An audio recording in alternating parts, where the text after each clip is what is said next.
Hey everyone, Ariel Adams here with a blog to watch. Today I'm going to review the Edox Hydro Sub. This is a great, roughly $2,000 Swiss-made dive watch in an entire sea of really good, roughly $2,000 Swiss-made dive watches.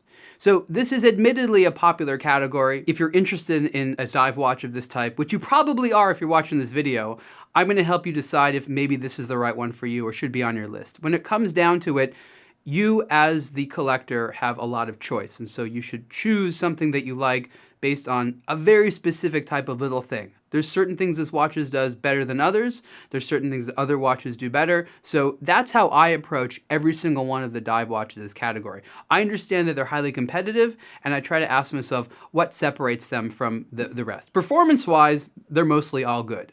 This one comes in a 42mm wide case. It's water resistant to 300 meters.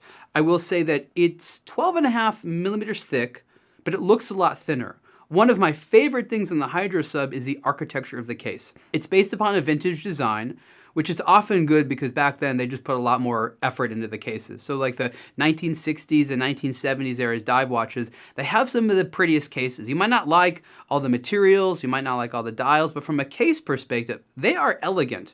And this watch has an interesting design where there's a midsection here, which is prominent, and the top and the bottom kind of taper. So it kind of tricks your eyes into thinking the watch is thinner than it is by distracting it with this very thin flank. Car design often employs similar types of techniques, and I've talked about this from time to time in watches, but the Hydro Sub does it really, really well.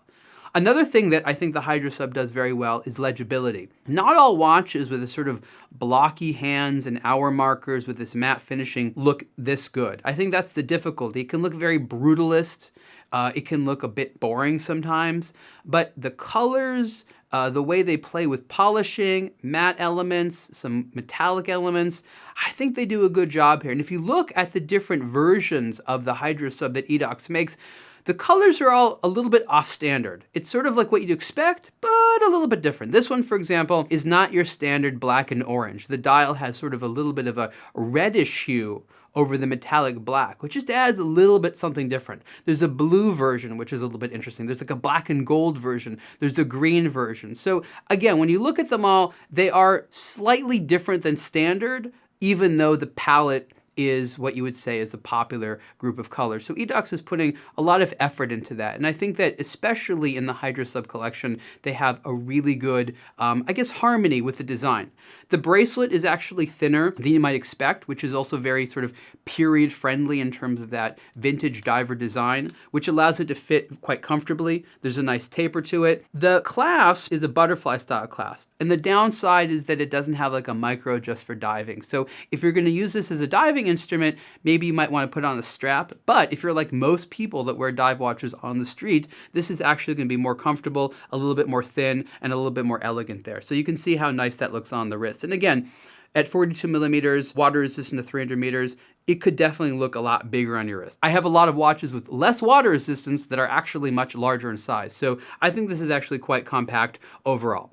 Inside the watch is a Sellita SW200 automatic movement, and Edox has them cost chronometer certified, which is not a must, but nice at this price point, and also adds an additional layer of assurance that the watch is going to be high performing. There's all limited editions, I believe, of the Hydro Sub, but there's an even more limited version, which is a collaboration with Label Noir, which is sort of an all black version. So it's really fun to see that Edox has played around with the Hydro Sub and produced various models of it. So I think that while there's a lot of similar watches on the market, none quite look like the Hydro Sub.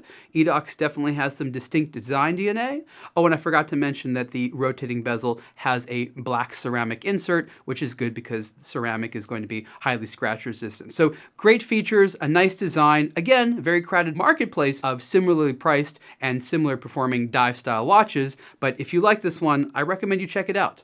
Price for the Edox Hydro Sub is $1,985, and you can see the full review on a blog to watch. Thanks.